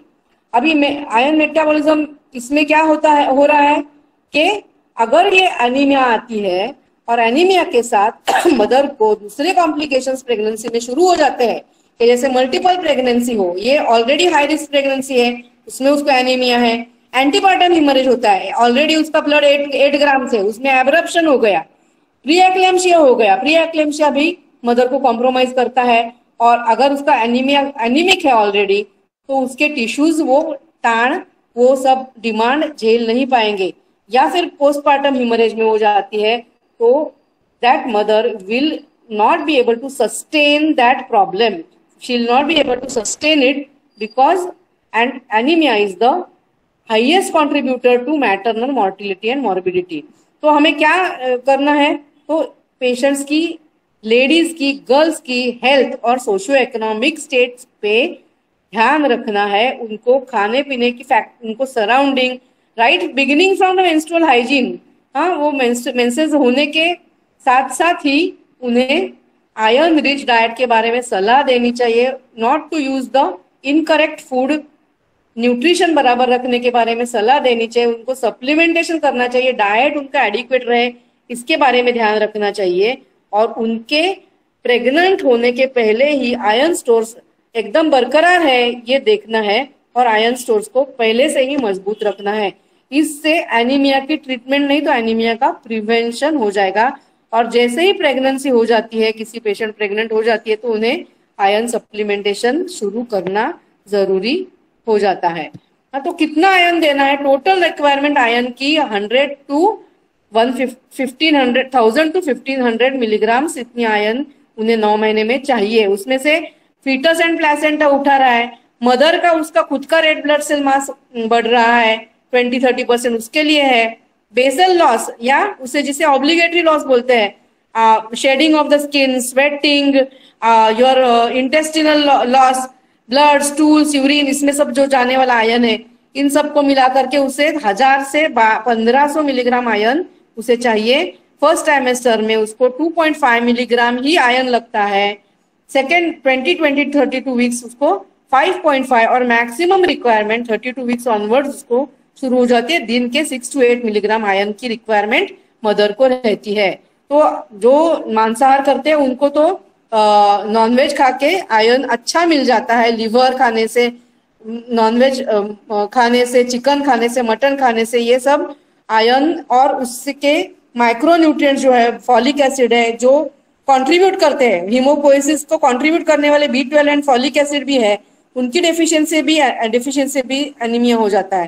तो वो हम प्रिवेंट कर सकते हैं अगर हम ये मांसाहार करते हैं। तो अगर ये मांसाहारी नहीं है तो ये बहुत सारे आयरन वाले फूड्स हमारे पास वेजिटेरियन लोगों के पास भी ऑप्शंस है। यहाँ आपको दिखेगा कि यहाँ आलू रखे हैं, पर ये आलू का याद रखना है कि उसकी स्किन में आयरन रहता है, न कि उसके अंदर के पल्प में। So all these foods I will talk about this again. Then the beans है, दाल है, हाँ, आमंड्स है, स्पिनच है, पालक तो सस्ता भी है और हर जगह मिलता है, 12 ही सीजन में मिलता है, 12 महीने में मिलता है। हाँ, ये अंजीर है, ग्रेप्स है, मनुके है, खजूर है, जैगरी है, गन्ने का रस है, ये सब ऑप्शंस आप उनको दे सकते हैं, नॉन हिमायन जो वेजिटेरियन फूड खाते हैं उनको। तो ये सब इस तरीके से हम इनका आयरन डिप्लीशन के लिए हम कोशिश कर सकते हैं। सेकेंड ट्राइमेस्टर ऑनवर्ड्स ही हमें ज्यादा जरूरत होती है, हाँ, क्योंकि फर्स्ट ट्राइमेस्टर में क्या है कि आयरन में ऑलरेडी नोजिया वॉमिटिंग पेशेंट को हो रहा है और आयरन खा करके उसको नोजिया वॉमिटिंग और जीआई ट्रैक्ट अपसेट्स बढ़ सकते हैं, कॉन्स्टिपेशन, डायरिया बढ़ सकता है। उसको प्रेगनेंसी को एडजस्ट करने का टाइम होता है फर्स्ट ट्राइमेस्टर, और उसमें अगर आपकी दवाई से ही भी उसको प्रॉब्लम होने लगे तो वो हमें अवॉइड करनी है फर्स्ट ट्राइमेस्टर में। इसलिए iron, specially the modern iron ferrous sulphate का जो कॉम्बिनेशन है वो नहीं दिया जाता है, और रिक्वायरमेंट भी 2.5 मिलीग्राम की ही होती है। तो हम कब देते हैं? सेकेंड ट्राइमेस्टर या 16 वीक ऑनवर्ड्स हमें आयरन सप्लीमेंटेशन उसे करवाना चाहिए। Mild, moderate and severe classification anaemia का कैसा है, कब हमें ज्यादा ध्यान रखना है? 11 ग्राम के नीचे है एनेमिक है, 9 से 11 ग्राम तक है तो माइल्ड है, 7 से 9 तक है तो मॉडरेट है, और 7 के नीचे सीवियर, 4 ग्राम के नीचे अगर HB जाता है तो वेरी वेरी सीवियर एनीमिया है। You have to be very alert. This patient can go into cardiac arrest at any time of the pregnancy if she is having severe or very severe anemia. So remember this, 11 के नीचे, 11 ग्राम HB के नीचे आएगा तो हमें alert हो जाना चाहिए, और मॉडरेट सीवियर है तो और भी ज्यादा अलर्ट हमें रहना है। उसके क्लासिफिकेशन बता देती हूँ, physiological and pathological anaemia. Physiological हम लिख चुके हैं। पैथोलॉजिकल में डेफिशिएंसी एनीमियाज में आयरन डेफिशिएंसी एनीमिया सबसे ज्यादा होता है, folic acid deficiency, vitamin B12 deficiency, ये भी एसोसिएटेड मिलते हैं। फॉलिक एसिड भी हम इसलिए सप्लीमेंट में भी देते हैं, B12 भी सप्लीमेंट में हम देते हैं। हाँ, पैथोलॉजिकल एनीमिया में ये आता है, और उसमें ज्यादा करके क्या आता है तो आयरन डेफिशिएंसी एनीमिया, ये सबसे ज्यादा कॉमन है। हीमोलाइटिक एनीमिया, अगर पेशेंट को सिकल सेल एनीमिया है या कोई फैमिलियल कोई ट्रेट है उसमें, तो हीमोलाइसिस हो सकता है, और अक्वायर्ड एनीमिया हो सकता है। अक्वायर्ड हीमोलाइसिस कब होता है? जब मलेरिया जैसी बीमारियां होती है कि पेशेंट ऐसी जगह में से आ रहा है जहां अभी ऐसा सीजन चल रहा है कि अभी मलेरिया, बारिश हो रही है, मस्कीटोस है, और सब हिमोरेजिक टाइप के, डेंगू है, मलेरिया है, ऐसे बीमारियां फैलाने वाले मस्कीटोज अभी वातावरण में है। ऐसी जगह में, ऐसे सीजन में हमें हीमोलाइटिक एनीमिया के बारे में ज्यादा अलर्ट रहना पड़ता है। हाँ, तो ये सीजन को देख करके भी हमारे ध्यान में ये आ जाना चाहिए। टेम्परेचर है क्या, पेशेंट को ये देखना है, फीवर है क्या, उसको कैसी एरिया में रहते हैं, मच्छर के बारे में हिस्ट्री पूछना है। बोन मैरो इनसफिशियंसी, ये जो रेडिएशन से, ड्रग्स से या एप्लास्टिक एनीमिया जैसी कंडीशन में हो सकती है। अभी हम ज्यादा देखेंगे वो we are going to talk about the iron deficiency anemia, because 95% of the women who are having anemia, they have this iron deficiency anemia. अभी इस एनीमिया में कॉमन टाइप का एनीमिया है, और normal requirement 10 milligram per day है, जिसमें से 1 milligram ही observe होता है। जैसे मैंने बोला कि नॉन हीम आयरन जो है, वेजिटेबल सोर्स का आयरन है, वो आयरन सिर्फ 10% एब्जॉर्ब होता है। तो आप खाएंगे भले ही 100 ग्राम, पर उसमें से 10% यानी 10 मिलीग्राम ही उसमें से एब्जॉर्ब होने वाला है। Okay, and then haem iron जो है उसमें से मैक्सिमम, या नॉनवेज सोर्स का आयरन है उसमें से 30% iron gets absorb from the haem iron. Then we are going to talk about the what is the patient going to present with, क्या दिखता है उसको. तो डॉक्टर साहब मैं थक जाती हूँ, बहुत थकान होती है, घर के काम नहीं होते, सिर दर्द रहता है, ऐसे कंप्लेंट पेशेंट बताएंगे. कभी कभी पेशेंट कुछ बताते भी नहीं है. हाँ, they are nicely walking, they come walking into the OPD. Only thing is कभी कभी हम अगर ऑब्जर्व करें तो दिखता है कि ये हाफ रही है, हाँ सांस फूलती है उसकी. But apart from that she will nicely smile, talk to you, sit down, ये बात करेगी, चल के आएगी ओपीडी में, चल के जाएगी, अपना सब करेगी. पर पूछने फिर बताएंगे कि हाँ चक्कर आते हैं क्या, तो आते हैं कभी कभी. फिर जो है फिर भूख नहीं लगती है तो पचता नहीं है, बाल बहुत झड़ रहे हैं. ये एसोसिएटेड सिम्टम्स है जो अगर पेशेंट बताए तो हमें आयरन डेफिशिएंसी के बारे में सोचना ही चाहिए. हाँ, क्लिनिकल पिक्चर में आपको पैलर दिखेगा. पेलनेस कहाँ दिखेगा, तो हाथ में दिखेगा, म्यूकोजल मेम्ब्रेन्स में दिखेगा, लिप्स में, टंग में, पाल्पेब्रल कंजंक्टिवा में दिखेगा. हाँ, या इस जगह पे आपको पेलर दिखेगा, हाथ के तलवे में दिखेगा. एंगुलर स्टोमाटाइटिस, हाँ, या रेड एंड ग्लेज्ड टंग, ये इसका भी अपीयरेंस बदल जाएगा. एंगुलर स्टोमाटाइटिस मतलब अपने जो लिप्स है उसके एंगल्स पे आपको अल्सरेशंस दिखेंगे. नेल्स अगर आप देखेंगे तो उसको स्पूनिंग ऑफ नेल्स, यानी जो koilonychia, I have got a picture of that, we'll just check it out. Then see these RBCs on the left, they are adequate RBCs in the blood, whereas on the right RBC की संख्या कम हुई है. And see the color difference. ये लाल वाला हाथ कैसा है, normal HB वाला हाथ है. ये कैसा है, लेफ्ट वाला हाथ कैसा है, व्हाइट है, पेल है, येलोइश व्हाइट. केतकी धूली सन्निभ, पांडुस्तु पीत भागार्धा, केतकी धूली सन्निभ. केतकी का फूल जो होता है उसके जैसे उसका वर्ण येलोइश कलर की टिंज वाला जो वर्ण है वो हमें ऐसे एनीमियाज में देखने को मिलता है. तो ये पैलर हमें देखना है, चेक करना है. डाइजेस्टिव अपसेट्स, बहुत ज्यादा एनीमिया तो होने वाला क्या है, जो रेड कलर में दिखाया है ना, इसमें ये एकदम सीवियर एनीमिया के लक्षण है. फेंटिंग, चक्कर आके पेशेंट गिर जाएगी. चेस्ट पेन, कार्डियक अरेस्ट, चलते चलते कार्डियक अरेस्ट हो सकता है. Heart is not able to take the load. Heart को भी तो ऑक्सीजन चाहिए खुद को. एनीमी कितनी है कि हार्ट के पंपिंग के लिए ही उसको ताकत नहीं है, patient goes into cardiac arrest. Patient में कंप्लेंट ऑफ लेथर्जी, कुछ काम करने का ना मन ही नहीं करता है, ऐसे ही बस पड़े रहो. तो this symptoms when they are telling you have to think about anaemia. Mood नहीं है, डिप्रेशन ज्यादा आता है, हाँ, तो ये सब एनीमिया के ही लक्षण है. ये क्यों होता है, रिड्यूस्ड इनटेक और एब्जॉर्प्शन, खाते ही कम है. अभी लो सोशियो इकोनॉमिक लोगों को माल न्यूट्रिशन रहता है, उनको रिसोर्सेज नहीं रहते, they can not afford may be the proper nutritional diet.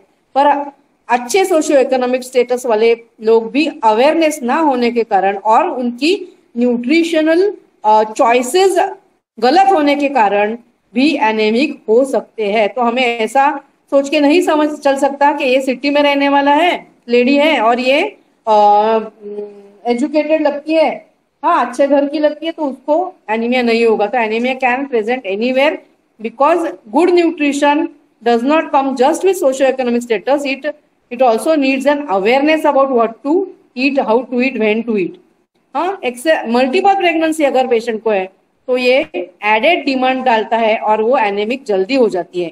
Blood loss patient को अगर हो रहा है, ये हिस्ट्री में ही हमें मिल सकता है कि भाई तुम्हें कहीं से ब्लड जाता है क्या, संडास में खून पड़ता है क्या, नाक से कभी खून आता है क्या, या कभी वॉमिटिंग में खून पड़ा था क्या, हाँ, या कहीं से भी उसको खून जाने की टेंडेंसी होगी तो भी वो क्या होगा, उसे she will have may be anaemic, that may be contributing to her anemia. So that has to be elicited in the history. 95% of the pregnant women with anemia have iron deficiency. तो बाकी के जो rare conditions है ना वो 5% लोग ही मिलेंगे. 95% anaemic ladies कौन रहेगी, आयरन डेफिशिएंसी एनीमिया के ही मिलेंगी, जिनको आयरन सप्लीमेंटेशन अच्छे से करने से हमें उनका मैनेजमेंट हम कर सकेंगे. और 50% of the women who are pregnant in India they are found to be anaemic and out of them 95% are iron deficiency anaemia. तो इफेक्ट्स ऑफ एनीमिया से मदर के ऊपर क्या होने वाला है इफेक्ट, तो ऑक्सीजन नहीं पहुंचेगा उसके शरीर में, the tissues are going to be oxygen deprived, tissue vitality कम होगी, सेल मीडिएटेड इम्यूनिटी कम होगी, and as a result of this she can catch infections very fast and with anemia, with infection, the recovery is going to be slow. So she can catch infections fast. उसको postpartum haemorrhage या कोई भी complication of pregnancy अगर आती है तो ये complication of pregnancy वो सह नहीं पाएगी. She will not be able to tolerate it and she will succumb to that insult. Then strain of even an uncomplicated labor. Labour खुद में ही एक बहुत एनर्जी खींचने वाली प्रक्रिया है. उसमें मदर का 10 घंटे, प्राइमी हो तो 10 घंटे, मल्टी हो तो 6 घंटे तक mother is under constant stress. And even if it is not complicated by other problems like APH बोलो, पीपीएच बोलो, सिंपल नॉर्मल लेबर भी होगा तो भी उसका स्ट्रेन भी वो लेडी सह नहीं पाएगी. Then this kind of mothers they are more predispose for pregnancy induce hypertension. या एनीमिक मदर्स में प्रीटर्म प्रीमेच्योर लेबर भी होने की संभावना ज्यादा रहती है. क्यों? क्योंकि उनको माल न्यूट्रिशन भी रहता है. इसके ऊपर इसका क्या इफेक्ट पड़ने वाला है? एंटीनेटल पीरियड में उसका जो वेट गेन होना चाहिए, एक्सपेक्टेड वेट गेन जो उसका है वो नहीं होगा. She will not gain enough weight. She is likely to go into preterm premature labor. preterm labor होगा. premature rupture of membranes भी हो सकते हैं. The membrane की जो thickness रहती है, amniotic sac की जो membranes होती है, उसकी membranes की जो tenacity है, वो जो अंत तक बने रहना चाहिए, उसकी जो strength है वो अच्छे न्यूट्रिशन से ही आती है. और ये एनीमिक वुमन अगर उनका एसोसिएटेड माल न्यूट्रिशन भी होता है तो उनकी मेम्ब्रेन्स भी उतनी टफ नहीं बनेगी और वो जल्दी रप्चर हो जाएगी. वो इन्फेक्शन जल्दी कैच करेगी. इन्फेक्शन असेंडिंग, अगर ये वजाइनल इन्फेक्शन उनको हो जाता है because of unhygienic practices and this anaemic woman living in unhygienic places, not taking care, having intercourse, even during the intercourse is also one of the reasons of one of the methods in which the infection is transmitted into the genital tract of the woman. So if that is happening, she is anemic, she is malnourished, her hygiene is not good, all the more problems are going to increase. So ascending infection from the vagina reaching into the uterus can cause the membranes to become friable and which will tear easily and result in premature rupture of membranes. So these women are also prone for placenta previa. Antenatal period में ये सब सामना उसको करना पड़ सकता है. जो उसको हेडेक होगा उसके डॉक्टर को भी हेडेक होगा और उसके she is going to suffer have to not only the illness, पैसा भी उसका जाने वाला है. इंट्रानेटल पीरियड में क्या होगा तो ये डिस्फंक्शनल लेबर में जाएगी. इसको कॉन्ट्रैक्शंस बराबर से नहीं आएंगे. ये प्रोग्रेस अच्छे से नहीं होगा. हिमरेज होने के चांसेस ज्यादा होते हैं. शॉक हो सकता है. और जो इसका लेबर का जो स्ट्रेन है उसकी वजह से कार्डियक फेलियर भी हो सकता है. If for any reason you have to take her for a caesarean section then an anaemic woman is high risk for the anaesthesia. Anaesthesia देने को भी उसको रिस्की हो सकता है. डिलीवरी हो गई, पोस्टनेटल पीरियड में होगा, क्या प्रॉब्लम हो सकते हैं तो थ्रोम्बोएम्बोलिज्म होने के चांसेस उसमें ज्यादा होते हैं. सेप्सिस कैच करना, स्पेशली ये सब ऐसे लेडीज है जो कि नरिशमेंट कुछ केयर नहीं कर रहे हैं, नरिशमेंट नहीं ले रहे, डाइट नहीं ले रहे, डॉक्टर के पास नहीं जा रहे हैं, घर में ही डिलीवरी करवा रहे हैं. वहां अगर उसके घर में हाइजेनिक कंडीशंस नहीं है तो उसको सेप्सिस नहीं होगा क्या? पहले ही वो माल नरिश्ड है तो she is most likely to catch sepsis. Post puerperal sepsis होकर के प्यूपेरल पायरेक्सिया या सूती का ज्वर उसको हो सकता है. सब इनोल्यूशन यानी जो इनोल्यूशन का रेट है, the uterus should contract and retract and get into the pelvic cavity by the end of how many days? 10 days तक वो पेल्विक ऑर्गन, 10 to 12 डेज तक पेल्विक ऑर्गन बनना चाहिए. वो नहीं होता है. सब इनोल्यूशन उसमें हमें देखने को मिल सकता है. बच्चे के ऊपर क्या होने वाला है सर? तो बच्चा is not going to get anaemic. Why? Because it is going to take all the iron that it needs. But what is going to happen? उसको ऑक्सीजनेशन कम होगा. ऑक्सीजनेशन कम होगा तो ग्रोथ रिटार्डेशन होगा. It is going to turn out to be a low birth weight baby because of the anaemia. And after it is getting born, वो बच्चा it is going to B preterm भी born होने की उसकी संभावना है. Preterm and growth retardation, इन दोनों वजहों से वो लो बर्थ बेबी जन्म को आएगा. तो लो बर्थ वेट बेबी के जो प्रॉब्लम्स है वो उसे फेस करने पड़ेंगे, उसको हैंडल करना पड़ेगा।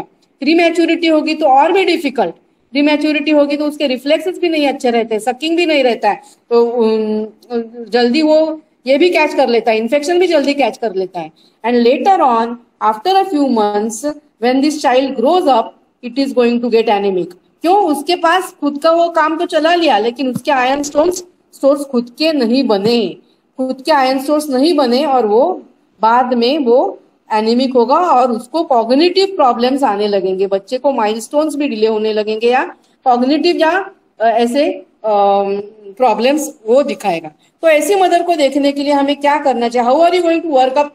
You are going to take a proper history. हाँ, एनीमिक मदर को क्या क्या हमें कॉज ढूंढ के निकालना है, और हर एक कॉज को हमें टैकल करना है। तो उसको तो कभी वर्म्स जाते हैं क्या पूछना है, वर्म्स जाते हैं क्या? क्यों वर्म्स जाते होंगे तो भी वो भी एक कॉज है एनीमिया का। कभी संडास में वर्म गए हैं क्या, जाते हैं क्या, ये पूछते रहना है उसे। Then did she have any PV bleeding? हाँ, शरीर पे से खून गया है क्या कभी, खून प्रेगनेंसी में? क्या तुम्हें पेशाब में या संडास में कभी खून जाता है क्या? ये पूछना ही चाहिए अगर ये एनीमिक वुमन है तो। क्या नाक से कभी ब्लड जाने की आदत है क्या? फिर उसने ये इस प्रेगनेंसी में और लास्ट प्रेगनेंसी में कुछ आयरन फॉलिक एसिड लिया है क्या? This is what we want to ask that patient. क्या होता है, ये repeated pregnancy with very short pregnancy interval जब होता है, क्या अभी she has just delivered and before the child is even 1 year she has conceived again, that is happening in our country.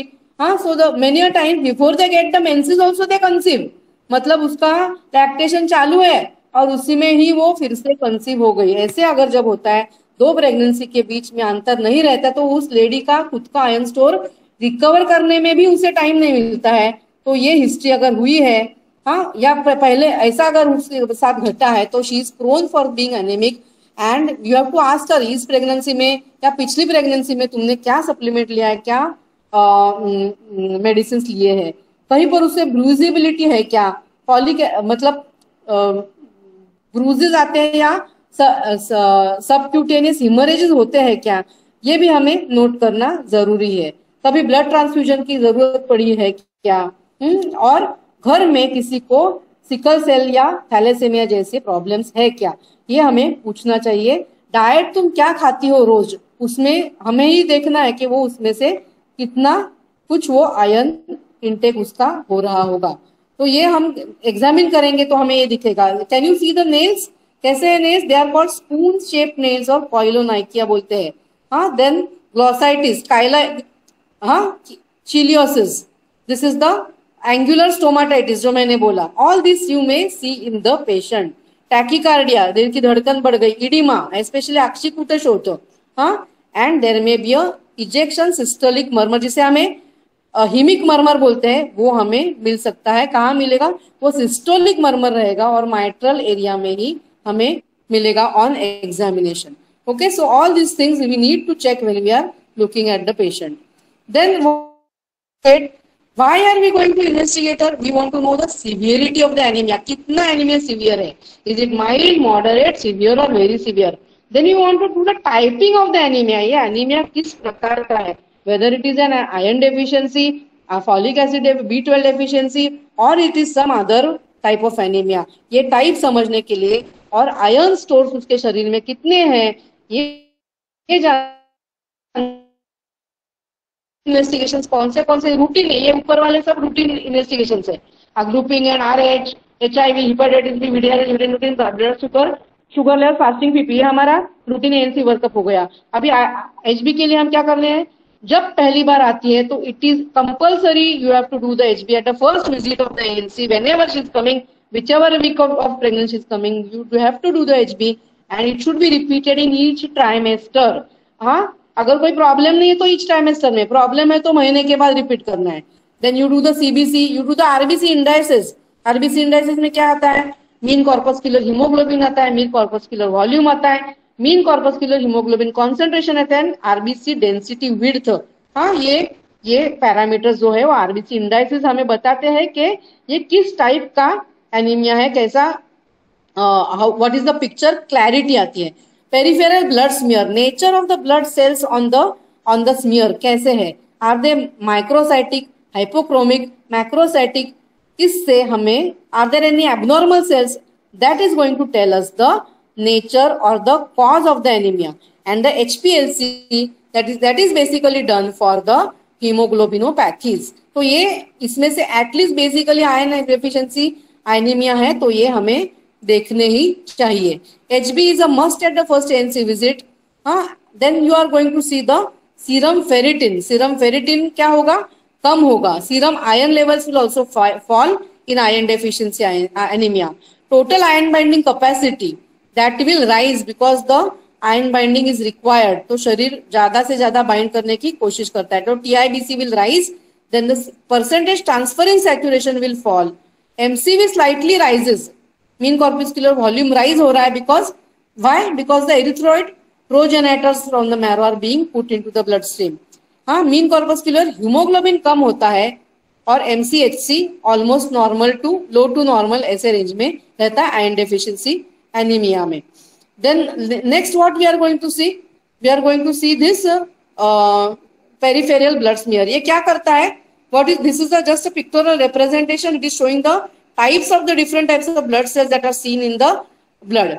It gives a clear picture. blood cells में क्या changes है, platelets में क्या change हुआ है, ये इसका clear picture हमें ये peripheral blood smear देता है. कोई peripheral blood smear और कब करते हैं हम लोग? We are doing it also for ruling out malaria. In the malaria is also ruled out by the or confirmed by the peripheral blood smear. Now this is a picture of a peripheral blood smear. So the normal blood जो होते हैं उसे क्या बोलते हैं? Normocytic and normochromic. Now this you see this hypochromic microcytic RBC they are showing. Microcytic यानी उसका size भी कम है और वो उसके पेरीफेरी में थोड़ा थोड़ा पिगमेंट दिख रहा है. तो हाइपोक्रोमिक है, मतलब उसमें हीमोग्लोबिन भी कम है, पिगमेंट भी कम है, साइज भी छोटा है. Hypochromic microcytic RBC which is typically found in the iron deficiency anaemia. ये भी एक माइक्रोसाइटिक एनीमिया ये दिख रही है आपको. Hypochromic RBC, see the amount of pigment in this RBC is very low. Hypochromic RBC. Then abnormal cells like the pencil shaped cells, they are also teardrop cells. They are also seen in the abnormal iron deficiency anemias में ये भी दिखते हैं. Microcytosis, poikilocytosis and anisocytosis, मतलब there is a difference in the size and the shape of the cells. Poikilocytosis, anisocytosis are pointing towards iron deficiency anemia, because of which there is difference, there is no uniformity in the size and the shape of the cells. Abnormal cells are present and microcytic and hypochromic RBCs are seen in the peripheral blood smear. So this is helping you to conclude that yes, this is a iron deficiency anemia. Mean corpuscular volume ये क्या बताता है? Measure of the average volume of the single RBC. Now it is counted in femtoliters. Then mean hemoglobin volume MCH, mean corpuscular hemoglobin. हर एक MCV में क्या समझता है? तो आरबीसी का साइज या आरबीसी का वॉल्यूम समझता है. इसमें हीमोग्लोबिन का वॉल्यूम समझता है per red blood cell. Okay, average amount of the hemoglobin, एक आरबीसी में कितना हीमोग्लोबिन है, it is counted in picograms, वो हमें समझता है. And MCHC is going to tell you the average concentration of hemoglobin per unit volume of RBCs.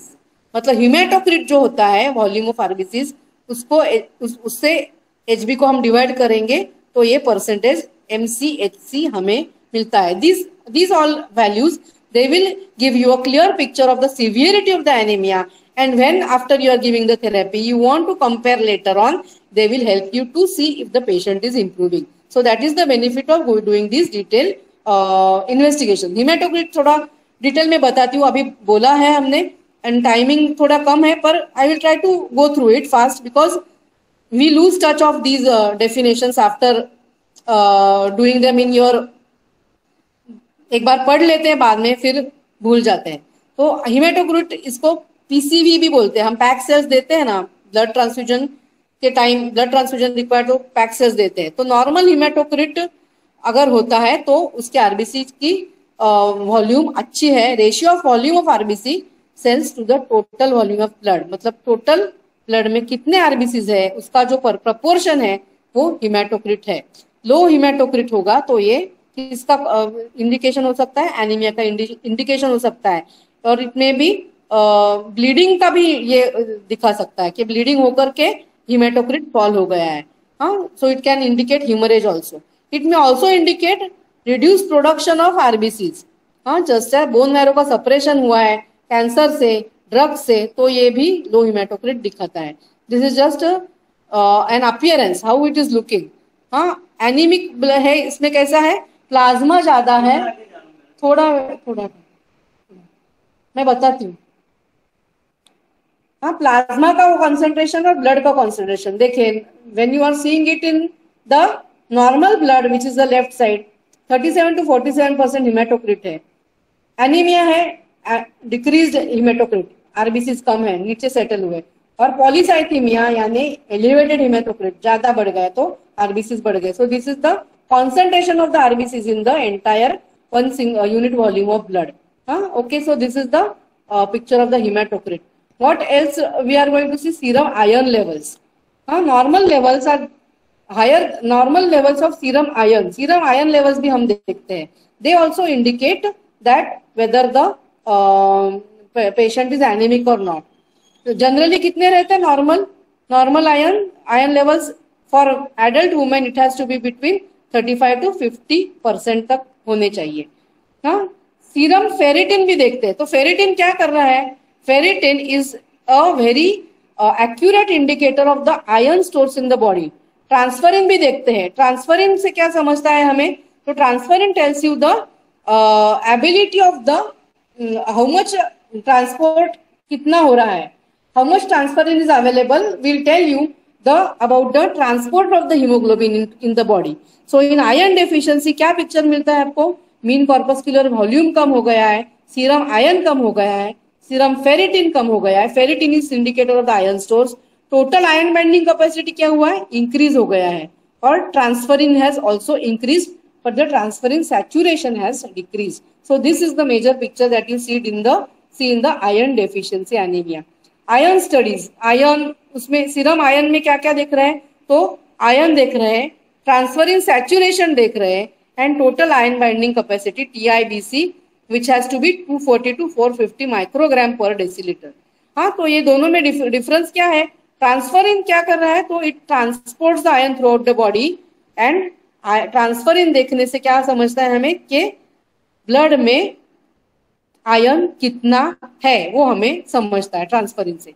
And TIBC measures how well the transferrin proteins are transporting the iron around the body. Total iron binding कितना अच्छी तरीके से कर रहे हैं ये हमें TIBC से समझता है। So these are the terminology that we need to be associated with, या हमें पता रहना चाहिए। हाँ, तो ट्रांसफरिन क्या है हमने शॉर्ट में देख लिया, अभी मैं ज्यादा डिटेल में नहीं जाती हूँ। हम लोग ट्रीटमेंट की तरफ जाएंगे। हाँ, ये फेरिटिन का टेस्ट है। You can see in this picture that what is ferritin doing. Ferritin is whenever required it is storing the iron.